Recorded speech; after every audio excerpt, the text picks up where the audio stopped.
Hey there flockers, I'm Mike from Epic Duck Studios and welcome to the Epic Hobby. Today I'm going to be painting the Boney plates, protrusions, spikes, and other Boney bits on Privateer Press's Azrael. I'm going to begin by just base coating the different details with P3 Beast Hide. Now I'm painting this to my own Legion color scheme, which is very close to P3's sort of studio scheme, but I do paint my armor plates just a little bit on the lighter side. Now these Boney details are all over the model. His head is absolutely covered with them, his tail's completely covered with them. They form most of his hands, his shoulders, and a lot of other details. They're just all over the place. Because of that, this base coating process actually takes a really long time. I've sped it up a little bit here, but really it took me almost an hour in total to go around the model and just base coat all these different Boney details.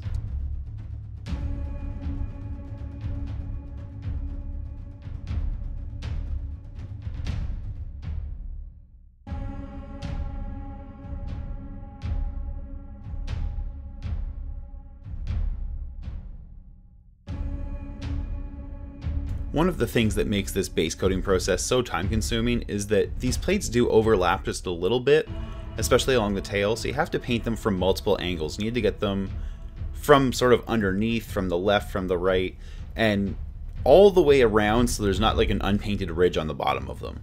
So it's a little bit more labor intensive than you may be used to, just getting all the way around these details.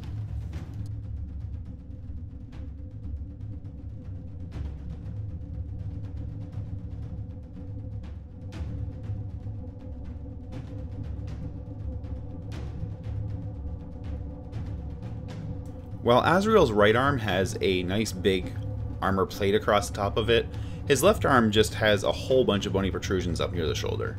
It takes a little while to get all these painted properly.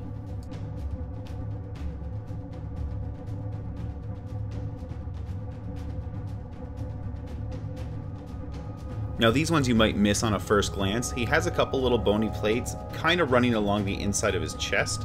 You could basically overlook these and paint them as skin and get away with it if you wanted to, though.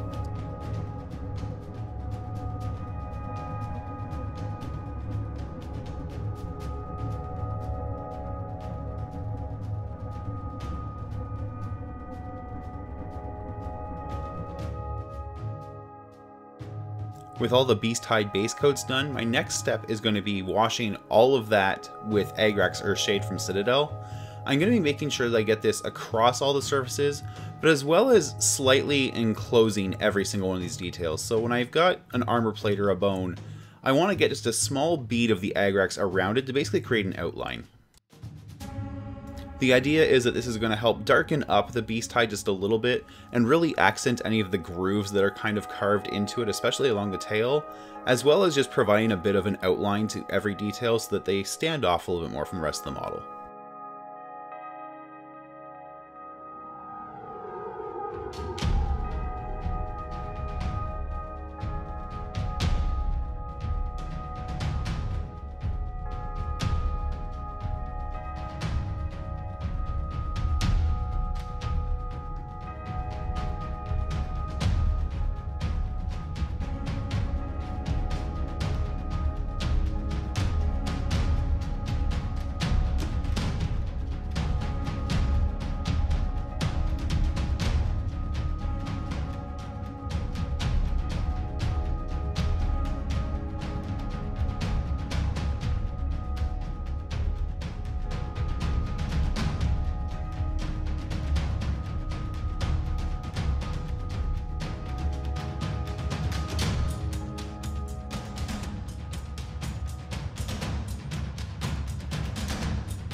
With the Agrax wash completely dry, I'm going to start building up my color layers now. I'm going to start back with the base coat color, the P3 Beast Hide, then a little bit of Vallejo Game Color Khaki, finishing off with some Vallejo Game Color Bone White.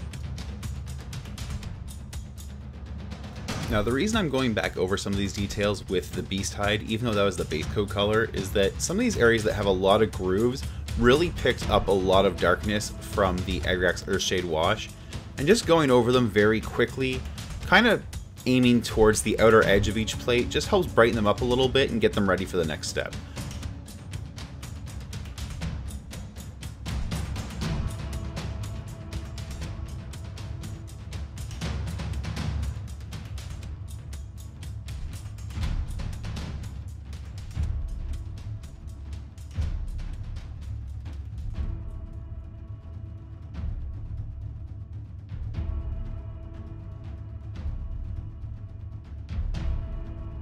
So now I'm going to begin lightening each of the bone areas with the Vallejo khaki. I'm bringing a little bit of water into it so it's just a little bit on the translucent side and flows a little bit nicer. I'm going to be pulling this towards the sharp edge or the overlapping edge of each of these bone plates or details. So it kind of works as an edge highlight. It, definitely gets lighter the further away it is from the sort of flesh of the model. With these larger plates along the tail, I'm also giving it a bit of a streaky pattern. But with smaller plates, especially the horns, the fingers, and things like that, I won't be doing that kind of focused detailing.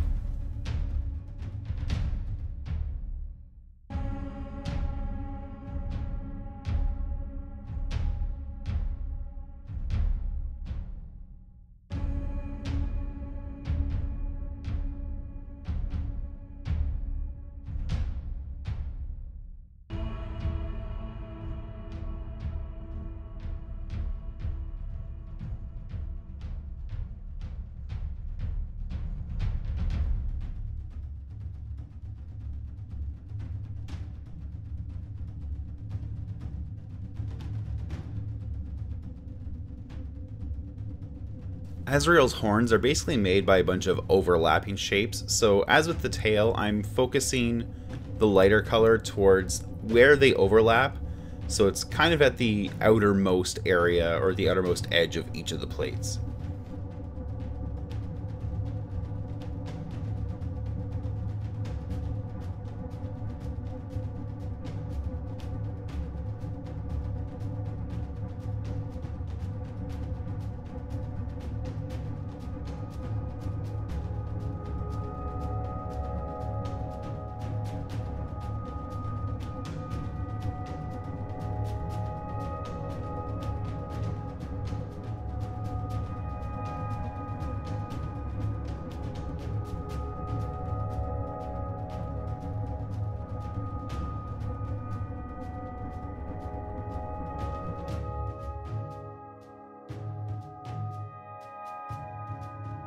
So now I'm going to be working with the Vallejo bone weight. I'm going to be bringing a little bit of water into this and kind of just working it back and forth until I get a nice semi-translucent consistency of it. You can see I'm sort of pulling my brush out and just checking the consistency of the paint. I want it to be just a little bit translucent. And you can see here I just about hit it now. We're just, as it hits the palette, you can see through it just a little bit, and that's really where I want it. That's going to give me the best control for this color. The jump from khaki to bone white can be a little bit stark, and that's why I wanted this a little bit on the translucent side. I alternatively could have just mixed a little bit of khaki in so that the jump wasn't quite so severe. Instead, what I'm doing is working it into this outer edge, and in a few places, especially on these larger plates, I come back in and just do a second pass with the same color to build the color up.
Alright, so there you have my process for painting the Boney Protrusions on Legion of Everblight models.